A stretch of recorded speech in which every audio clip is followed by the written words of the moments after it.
दुनिया भर में कई ऐसे ड्रग या दवाएं हैं जिनको बनाने वाली कंपनियां मुनाफे के लिए इंसान की जिंदगी की कोई कीमत नहीं समझती। दवा की शक्ल में मार्केट में कई ऐसे जहरीले ड्रग मौजूद हैं जो साइलेंट पॉइजन का काम करते हैं। तो क्या गाम्बिया में जिस कफ सिरप की वजह से मासूम बच्चों की मौत हुई वो इसी का नतीजा है? जी हाँ, हम बात कर रहे हैं उसी दवा की जिसको लेकर पूरी दुनिया में कोहराम मचा हुआ है।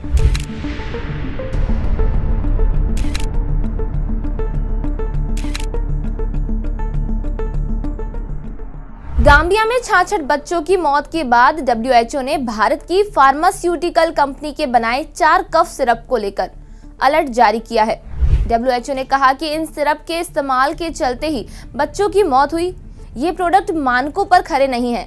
इन कफ सिरप में डाइथिलेन ग्लाइकोल और इथिलीन ग्लाइकोल की मात्रा इतनी ज्यादा है जो इंसानों के लिए जानलेवा है। प्रोमेथाजिन ओरल सॉल्यूशन, कोफेक्समालिन बेबी कफ सिरप, मकॉफ बेबी कफ सिरप और मैग्रिप एंड कोल्ड सिरप, ये चारों सिरप हरियाणा की मेडेन फार्मास्यूटिकल कंपनी बना रही है।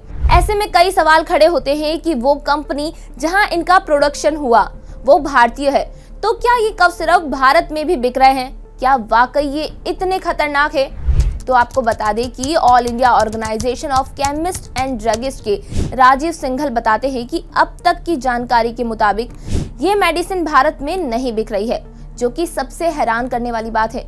वहीं इंडियन ड्रग मैन्युफैक्चरर एसोसिएशन के प्रेसिडेंट विरांची शाह के मुताबिक मेडेन फार्मा उनकी मेंबर नहीं है। ये दवाइयां देश के बाहर ही एक्सपोर्ट हुई है। इस कफ सिरप में डाइथिलेन ग्लाइकोल और इथिलीन ग्लाइकोल पाया गया। डाइथिलेन ग्लाइकोल एक सॉल्वेंट है जिसका इस्तेमाल दवाओं खास तौर पर सिरप में किया जाता है, मगर इसकी मात्रा प्रति 1 किलो में 0.14 मिलीग्राम से ज्यादा नहीं हो सकती। इससे ज्यादा होने पर यह कंटेंट ह्यूमन बॉडी पर जहरीला असर करता है। इससे पेट में दर्द, उल्टी, डायरिया, यूरिन न कर पाना, सिर दर्द, दिमागी असंतुलन होता है जो मौत की वजह बन सकती है। वैसे तो बच्चों के सिरप में सॉल्वेंट के तौर पर प्रोपिलीन ग्लाइकोल का इस्तेमाल किया जाता है, लेकिन इसके कंपैरिजन में डाइथिलेन ग्लाइकोल सस्ता पड़ता है। इसी वजह से फार्मा कंपनियां इसका इस्तेमाल करती है।